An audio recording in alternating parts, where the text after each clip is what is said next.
Alright, so these are my top 10 VR games coming out sometime. I don't know when. But number 10, we have Ghostbusters VR. So this game was announced at the 2022 gaming showcase, and I was pretty excited. A lot of people were pretty excited, especially that it's made by Dreams, who are the people who created Fract and Synapse. But with these recent trailers, we've become more like skeptical about it. Like, we know that Dreams is a great studio, but graphically it looks kind of mid. And we don't really know much about it still. I mean, we've seen gameplay and stuff. We don't really know what the mission's about or what we're going to be doing, right? So that's why I put it at number 10. At number 9, I have Vertigo 2 for PSVR 2. Now, Vertigo 2 is one of my favorite VR games of all time. It is a fantastic game and one of the best VR games I've ever played in my life. The PSVR 2 version will also have everything from the PC version, including fan-made levels. At my 8th place, I have Firewall Ultra. So this is the sequel to Firewall 0 Hour, and I think it takes all the maps from that game and then adds, I guess, more stuff to it. You can pre-order it right now. It's $40, I think. Graphically, this game looks amazing, and it looks like a really,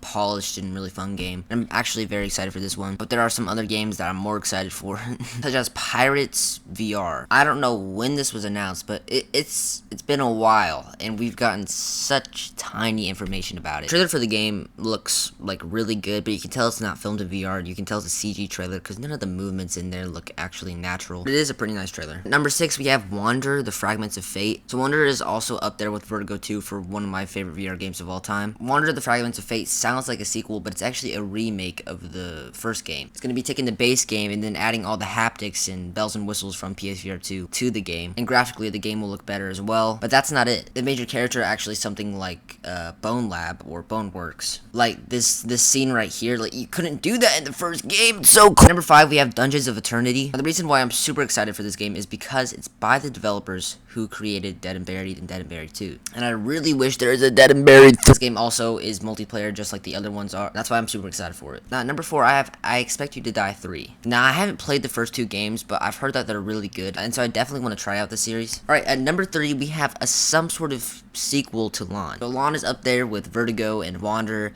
as one of my favorite VR games. In the credits, it says to be continued, which means some sort of sequel, maybe DLC or something, but something like that. I don't know if the game was received well enough to actually, get a sequel. But at number 2, we have a sequel to Hubris. Hubris is a really good game. Hubris has grown on me a lot. At first, I thought it was just pretty mid and honestly not that good. But now it's one of the best PSVR 2 games I've played. God, is this game beautiful, and also the gameplay is a lot more fun now. And the developers of Hubris, Cyborn, they have said that they want to continue working on this world, and so I really hope that they make a sequel. And then at number 1, I have Journey to Foundation. Now, this game is based on the novel Foundation, and honestly, this game looks awesome. My friend Peter has been reading the novel, and he says it's really good, so I'm really excited for Journey to Foundation because it just looks so interesting. It is a role-playing game, and I've never really played any role-playing games, which is kind of sad. That's why it makes me pretty excited. And in the trailer, you can see that it takes place a lot on this ship, and I hope that you actually get to go down to a planet surface. Oh, that'd be so cool. There's so many possibilities with this game, and I'm just super excited for it. Anyways, if you liked my top 10, then make sure to like and subscribe, or else I will literally beat